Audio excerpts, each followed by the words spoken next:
तो भाई लोग, इताची उचिया लाइफ स्टोरी ये पार्ट 3 है। तो इससे पहले मैंने इसके 2 पार्ट बनाए, उन दोनों की लिंक मैंने डिस्क्रिप्शन में दे दी है, जाके वो देखो। तो मैंने लास्ट वीडियो में इताची अपने क्लैन को मारने तक की स्टोरी बताई थी।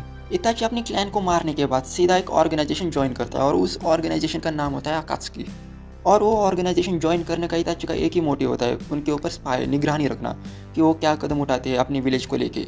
और अकात्सुकी के लीडर पेन को पता होता है, मतलब डाउट होता है उसको इताची को लेकर कि इताची अभी भी अपने विलेज को लेकर लॉयल है। इस वजह से इताची का पार्टनर किसामे को चूज़ करा जाता है और किसामे को डायरेक्ट ऑर्डर दी गई होती है, भाई तुझे अगर इताची के खिलाफ कोई भी डाउट लगे या फिर वो हमारे लिए कुछ थ्रेट बन के सामने आए तो उधर उसे फिनिश कर दो। और इताची का टेस्ट एंड ट्रायल लेने के लिए पेन उसे अपने ही विलेज में, hidden of the leaf village, Naruto को उठाने के लिए बोलता है, ऑर्डर दे। अब वहाँ पर ही इताची को अपने ऑर्गेनाइजेशन को लेकर लॉयल्टी दिखानी है। तो इताची वहाँ पर क्या करता है, थोड़ा सा ही नाटक करता है ककाशी को लेके, उसके साथ थोड़ी सी बैटल करना, जिराया के पास जाना, किसामे को बताना कि जिराया हम दोनों से बहुत ताकतवर, मैं मानता हूँ जिराया और इताची इन दोनों को मैं एक ही लेवल पर रखता हूँ भाई। तो वहाँ पर ही इताची का फर्स्ट अपीयरेंस हुआ था नारुतो के अंदर। उसके बाद जो भाई उसकी रियलिटी पता चलने से ठीक पहले सास्के और इताची की जो फाइट होती है, फाइनल फाइट, सास्के और इताची के बीच जो फाइट थी भाई, वो fight the true blood Sharingan वैसे ट्रू ब्लड शारिंगान, वहाँ पर ही अमातेरासु के बारे में ज़रा ज़्यादा ही डिटेल में बताया गया था। और उसके बाद भाई लास्ट मोमेंट पे इताची अपना सुसानो एक्टिवेट करता है। मैं देख के हैरान हो गया था, भाई ये क्या हो रहा है। और वहाँ पर इस साइड में ब्लैक जुत्सु सुसानो के बारे में जो कुछ भी बताता है, इताची जस्ट लाइक इनविजिबल। वहाँ पर मुझे लगा जिराया के सामने जो कुछ भी इताची ने बताया था वो 100% ट्रू तो नहीं है।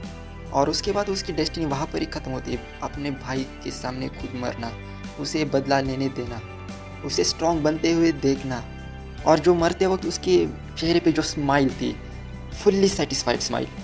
पर क्या करे, उसका काम वहाँ पर ही ख़त्म नहीं होता, क्योंकि 4th ग्रेट निंजा वॉर में उसे रीएनिमेटेड किया गया होता। और मैं पर्सनली बताना चाहूँगा कि 4th ग्रेट निंजा वॉर जो जीती गई थी निंजा ने, शिनोबी ने, कि ज़्यादातर उसमें हिस्सेदारी दी है इताची उचिया ने। भाई इताची उचिया रीएनिमेटेड नहीं होता तो 4th ग्रेट निंजा वॉर जितना मुश्किल नहीं नामुमकिन हो जाता, क्योंकि उस निंजा वॉर का मेन हेड था काबुटो। वो सारे के सारे रीएनिमेटेड लोगों को कंट्रोल कर रहा था। तो भाई ये सीधा उसके पास जाके फर्स्ट टाइम इज़ानामी दिखा के पूरी प्रॉब्लम फिनिश कर दी। बस थोड़ा सा मादरा बच गया था टर्म्स एंड कंडीशन की वजह से। और जाते जाते इताची अपने भाई को अच्छे तरीके से फेयरवेल करता गया। तो इस वजह से मुझे एक कैरेक्टर ज़रा ज़्यादा ही पसंद है। इसका जो सेक्रीफाइस है, सेक्रीफाइस मतलब खुद मर जाना, ऐसा कभी नहीं है भाई, कि कुछ अच्छा काम करना और उस अच्छे काम की कीमत चुकाना, जिंदा रह के उस प्रॉब्लम को फेस ऑफ करना बहुत ज़्यादा मुश्किल है, बहुत ज़्यादा। और वो जो मायूसी इताची के चेहरे पे दिखती है, कि वो गिल्ट दिखता है उसको अपने क्लैन को मारने का, एकदम परफेक्टली डिज़ाइन किया गया है।